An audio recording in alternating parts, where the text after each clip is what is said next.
অধিকাংশ মানুষই জানেন না হাতে মেখে গরুর মাংস রান্না করলে এত মজার হয়। আর এটা যদি হয় সরিষার তেলের তাহলে তো কথাই নেই। আসসালামু আলাইকুম সবাইকে। এখানে আমি 1 কেজি পরিমাণের গরুর মাংস নিয়েছি। পেঁয়াজ দিচ্ছি পরিমাণ মতন।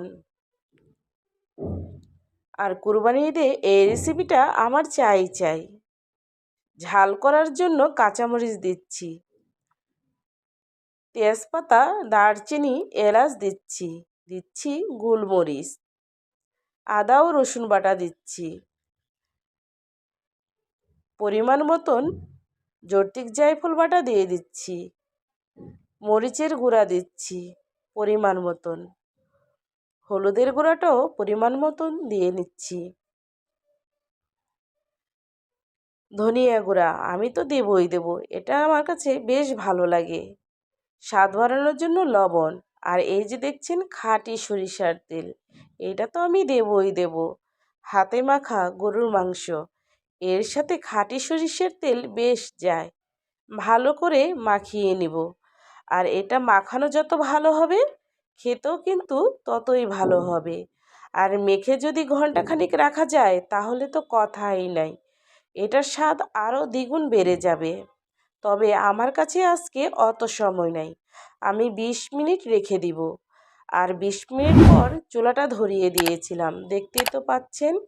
এখন আমি নেড়ে দিচ্ছি। আর এটা কিন্তু একটু পরপরই নেড়ে দিতে হবে, না হলে কিন্তু লেগে যাবে। আর লেগে গেলে এর স্বাদটা কিন্তু একদম ভালো লাগবে না। আর কষানোটা যত ভালো হবে এটা খেতেও কিন্তু ততই ভালো লাগবে। তো আর তো মাত্র 2টা দিন বাকি আছে কুরবানি ঈদের। সবার জন্য শুভকামনা রইল। আর কুরবানি ঈদটা যেন সবাই সুন্দরভাবে কাটাতে পারেন, সবার জন্য দোয়া রইল। তো এই ঈদে একবার হলো এইভাবে হাতে মেখে এই রেসিপিটা ট্রাই করবেন। আর খেয়ে দেখবেন কত যে মজার হয় কি আর বলবো। কুরবানির ঈদে এই হাতে মাখা গরুর মাংস আমার তো চাই।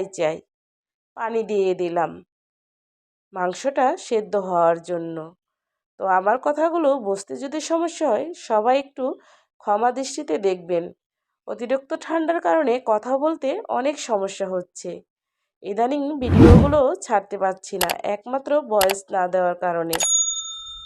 যাই হোক, দেখতে তো পাচ্ছেন কত সুন্দর কালার চলে আসছে। আর মাংসটা প্রায় হয়ে আসছে, তবে আমি ঝোলটা একটু মাখা মাখা রাখবো।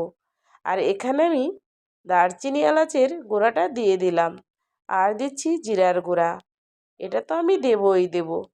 আর এটা দেওয়ার পর এটার স্বাদটা আরও বেশি বেড়ে যায়। আর কালারটাও মাশাল্লাহ সেই হয়। আর এটা মুড়ি দিয়ে খেতে যে আমার কাছে এত ভালো লাগে কি আর বলবো। ঝোলটা আমি বেশি কিন্তু টানাবো না, একদম মাখা মাখা থাকবে। মাশাল্লাহ খেতে কিন্তু দারুণ হয়েছে। যদি আজকে আমার রেসিপিটা ভালো লাগে অবশ্যই সবাই শেয়ার করবেন আর ফলো দিবেন। আর যারা ইউটিউব থেকে দেখবেন আমার পেজটি সাবস্ক্রাইব করে দেবেন। আর সবার সুস্থতা কামনা করে আজকে এখানেই শেষ করছি। সবাই ভালো থাকবেন। আল্লাহ হাফেজ।